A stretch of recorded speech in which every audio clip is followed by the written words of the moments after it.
হাতি নিয়ে যাচ্ছিলেন। বড় হাতিটার নাম ছিল মাহমুদ হাতি। বিশাল একটা হাতির বাহিনী নিয়ে কাবা ঘরের উদ্দেশ্যে রওনা করলেন। পথের মধ্যে কিছু উট ধরে নিয়ে গেলেন। ওই উটের মধ্যে দাদা আব্দুল মুত্তালিবের উট ছিলেন। দাদা আব্দুল মুত্তালিব উট খোঁজ করতে করতে খবর পাইলেন যে কাবা ঘর ধ্বংস করতে আসার জন্য একদল বাহিনী আসছে। আব্রাহাম বাদশা তারা উট ধরে নিয়ে গিয়েছে। দাদা আব্দুল মুত্তালিব তাদের কাছে গেলেন আর উট ফেরত চাইলেন। বললেন, আব্রাহা, তুমি আমার উট ধরে নিয়ে আসছো, আমার উটকে ফেরত দাও। আব্রাহা বললেন, আশ্চর্য ব্যাপার, কেমন মুসলমান তোমরা!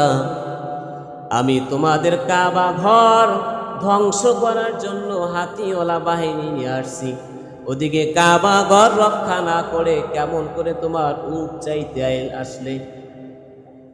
দাদা আব্দুল মুত্তালিব বললেন, হে আব্রাহা, উটের দাবিদার আমি, উট আমার, এই জন্য আমি উট চাইতে আসলাম। কাবা ঘরের মালিক আল্লাহ,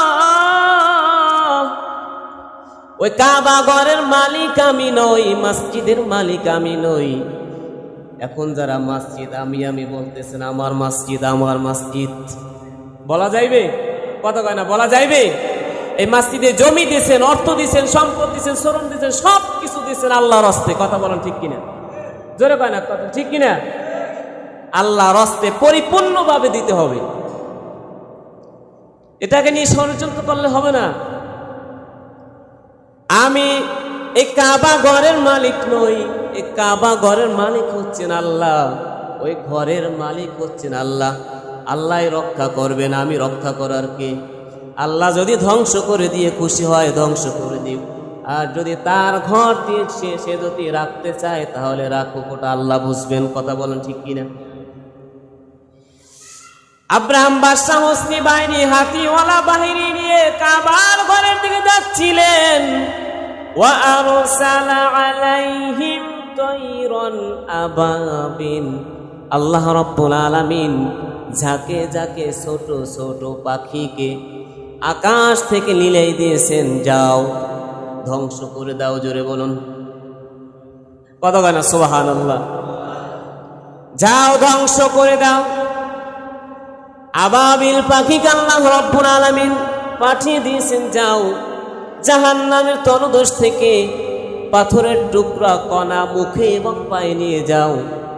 পাখিগুলো যখন পাথরের টুকরা এবং কণা পায়ে নিয়ে আসতেছিলেন, আসা মাত্রই যাদের উপরে পাথরের টুকরাটা পড়ে মাটির সাথে মিশে যায়, যাদের উপরে পাথরের টুকরা পড়ে বড় বড় হাতি, বড় বড় হাতি, বিশাল একটা বাহিনী মুহূর্তের মধ্যে সব শেষ করে দিয়েছেন। মুহূর্তের মধ্যে সব শেষ করে দিয়েছেন।